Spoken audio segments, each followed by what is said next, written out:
البتہ یہ تصویر جو شرک ہے نا، ہاتھ سے بنی ہوئی تصویریں یا کیمرے سے تصویر لے کے دیوار پہ چپکا دی، جو ڈیجیٹل تصویر ہے اس کے بارے میں علماء کی دونوں رائے ہیں. ویسے بھی ڈیجیٹل تصویر کی عبادت نہیں ہوتی، کیونکہ ڈیجیٹل تصویر جو ہے نا اس کا لوگوں کے ذہنوں میں تصویر والا مفہوم ہے ہی نہیں. اب دیکھو کہیں کسی بزرگ کی تصویر لگی ہو تو لوگ یہ نہیں کہتے یہ بزرگ لگے ہوئے ہیں، بلکہ کیا کہتے ہیں ان کی شبیہ ہے.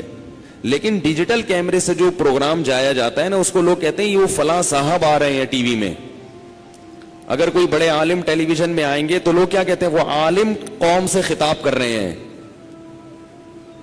آئی بات سمجھ میں؟ اس میں قرار نہیں ہوتا، وہ ٹھہری بھی نہیں ہوتی ایک جگہ کے اٹھ کر لے جائیں، اٹھا کے چومیں رکھ دیں پھر اس کے سامنے سجدہ کریں، ایسا نہیں ہوتا.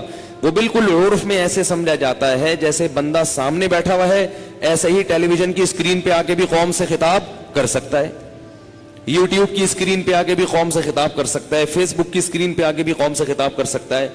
آپ کہہ سکتے ہیں کہ بھائی اس میں بھی تو عقیدت میں غلو ہو سکتا ہے، کوئی سجدہ کر سکتا ہے نا سامنے، تو وہ تو ویسے بھی کر سکتا ہے سامنے آ کے.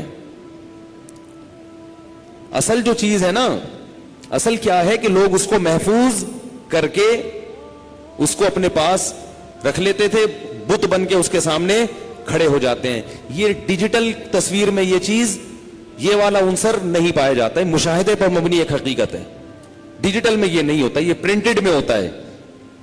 تو یہ تصویر کو جس وجہ سے حرام قرار دیا گیا ہے اس میں سے ایک وجہ، اور بھی وجوہات ہیں، ان میں ایک بہت بڑی وجہ وہ ڈیجیٹل تصویر میں نہیں پائی جاتی.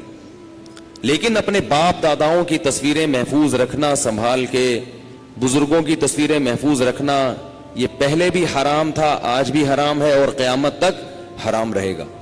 کیونکہ نبی کے دور میں جو تصویر تھی نا وہ قرار والی تصویر تھی، قرار جس کو قرار ہوتا ہے، کہیں لگی ہوئی تصویر ہوتی ہے. اسی وجہ سے دو تصویریں توہین والی ہیں ان کو بھی ختم کرنا شریعت میں ضروری نہیں ہے.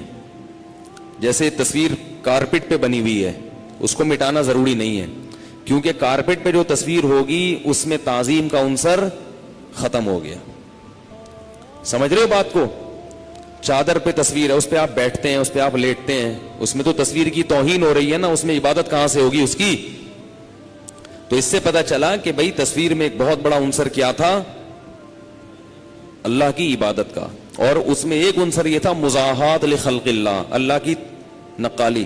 یہ میرا موضوع نہیں ہے، اگر میں اس پہ چلا گیا تو موضوع تبدیل ہو جائے گا.